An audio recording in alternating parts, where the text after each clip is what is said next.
بسم اللہ الرحمن الرحیم۔ السلام علیکم۔ یورپ کے قیام کی بات ہے، میں لندن میں اپنی سہیلی کے پاس ٹھہری ہوئی تھی۔ ایک روز مجھ سے کہنے لگی کہ آؤ تمہیں جنگل کی سیر کرواتی ہوں۔ جنگل میں نہ بابا، مجھے وہاں جاتے ہوئے ڈر لگتا ہے۔ ڈرنے کی بات تھوڑی ہے، میں تمہیں اپنی آنٹی سے ملواؤں گی۔ آنٹی؟ میں نے حیرت سے پوچھا۔ ہاں، وہ جنگل میں رہتی ہیں۔ تو کیا وہ اکیلی جنگل میں رہتی ہیں؟ کچھ لوگ اور بھی ہیں، مگر وہاں بہت کم گھر ہیں۔ اچھا، میں بے دلی سے اس کے ساتھ اپنی سہیلی کی آنٹی گریس سے ملنے کے لیے چلی گئی تھی۔ 1 گھنٹے کی ڈرائیو پر جنگل آ گیا تھا۔ ہم دونوں ایک چھوٹے سے گھر میں آنٹی گریس کو ڈھونڈنے لگی تھیں۔ وہ باورچی خانہ میں چائے کا اہتمام کر رہی تھیں۔ شاید انہیں ہماری آمد کی اطلاع مل چکی تھی۔ وہ خوشی خوشی باورچی خانہ سے نکل کر ہم دونوں سے ملی۔ آنٹی گریس، یہ میری دوست پاکستان سے آئی ہیں۔ ویلکم مائی ڈارلنگ، انہوں نے میرا منہ چومتے ہوئے کہا۔ ہم دونوں اس وقت لیونگ روم میں بیٹھی تھیں۔ آنٹی گریس چائے بنا کر لے آئی تھیں، ساتھ چاکلیٹ اور بسکٹ بھی تھے۔ چائے پیتے ہوئے میں نے سارے گھر کا جائزہ لینا شروع کر دیا تھا۔ سنسان گھر، اور وہ بھی اس گھنے جنگل میں 3-4 گھروں میں سے ایک تھا۔ کچھ فاصلے پر 3-4 گھر اور بھی تھے۔ اکثر شکاری وہاں آ کر ٹھہرتے تھے۔ ان گھروں میں سوائے چوکی داروں کے اور کوئی نہیں رہتا تھا، مگر یہ بوڑھی خاتون اتنی بہادر تھی کہ وہ اکیلی اس گھر میں رہ رہی تھی۔ سارے گھر میں سناٹا چھایا ہوا تھا۔ مجھ سے رہا نہ گیا اور میں نے پوچھ ہی لیا تھا، آنٹی آپ اکیلی اس گھر میں رہتی ہیں؟ بچے نہیں ہیں کیا؟ بچے 2 ہیں۔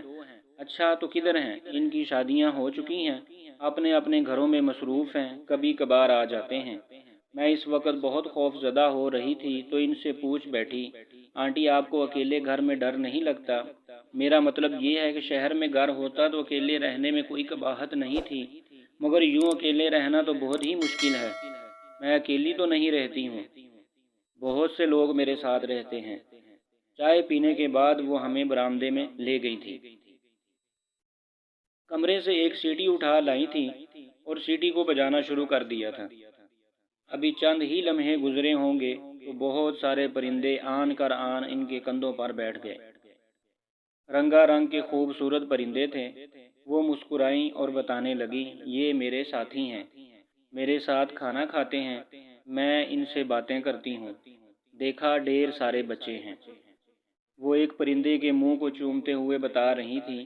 میں حیران سی آنٹی گریس کو دیکھ رہی تھی، جو ان پرندوں کے ساتھ خوش و خرم دکھائی دے رہی تھی۔ میری حیرانگی کو دیکھتے ہوئے مجھ سے گویا ہوئی، نہ صرف پرندے میرے بچے ہیں، بلکہ 2 بلیاں اور 2 کتے بھی ہیں۔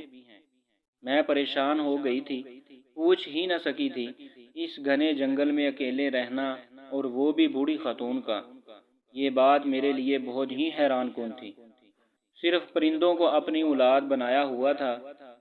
آنٹی گریس نے 2 بلیوں کو بلایا اور وہ چپ چاپ آ کر ان کے قریب بیٹھ گئی تھی۔ کتے اس وقت کہیں گھوم پھر رہے تھے۔ آنٹی، یہ جانور یعنی کتے اور بلیاں آپس میں لڑائی نہیں کرتے؟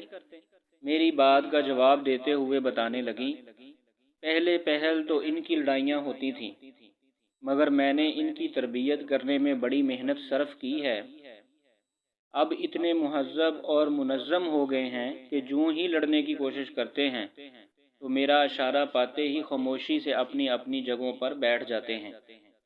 مجھے تو رہ رہ کر خیال آ رہا تھا، ایک انسان کی تربیت میں خاصا وقت درکار ہوتا ہے، مگر اس نے جانوروں اور پرندوں کی تربیت کی ہوئی تھی۔ اس بہادر خاتون نے اپنی تنہائی کا حل ڈھونڈ لیا تھا۔ وہ پرندوں، بلیوں اور کتوں کے ساتھ بہت خوش تھیں، اور ایک ہم جو انسانوں کے ساتھ خوش نہیں رہ سکتے۔ میں واپس آتے ہوئے سوچ رہی تھی کہ اس دنیا میں طرح طرح کے لوگ بستے ہیں۔ ایک خدا ہی ہے جو انسانوں کو جینے کا موقع دیتا ہے۔